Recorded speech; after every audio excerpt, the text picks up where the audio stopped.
নমস্কার। আজকের আপনাদের আর একটি গল্প আমি শোনাবো। গল্পটির নাম হচ্ছে বোকাচোর। একসময় সম্রাট আকবরের রাজ্যে এক ধনী সওদাগরের সমস্ত কিছু চুরি হয়ে গিয়েছিল।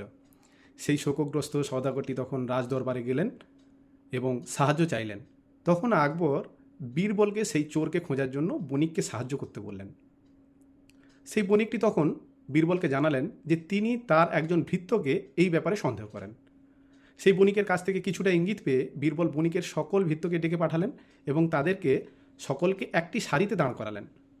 যখন তাদেরকে সেই চুরির ব্যাপারে জানতে চাইলেন, তখন তারা প্রত্যেকেই ঘাড় নেড়ে অস্বীকার করলেন, আর সেটি হওয়াটাই স্বাভাবিক ছিল।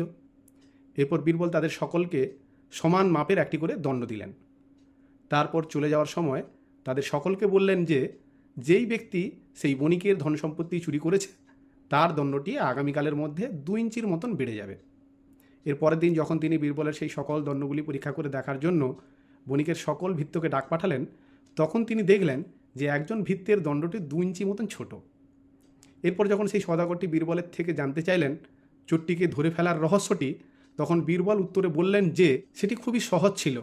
যে চুরি করেছিল সে তার দণ্ডটিকে 2 ইঞ্চি মতন কেটে ফেলে দিয়েছিল। এইভাবে যে তার দণ্ডের মাপ 2 ইঞ্চি বেড়ে যাবে, এটাই তার ধারণা হয়েছিল যে নিশ্চিত দণ্ডটি বড় হয়ে যেতে পারে, যে কারণে সে কী করেছিল, কেটে ফেলে দিয়েছিল।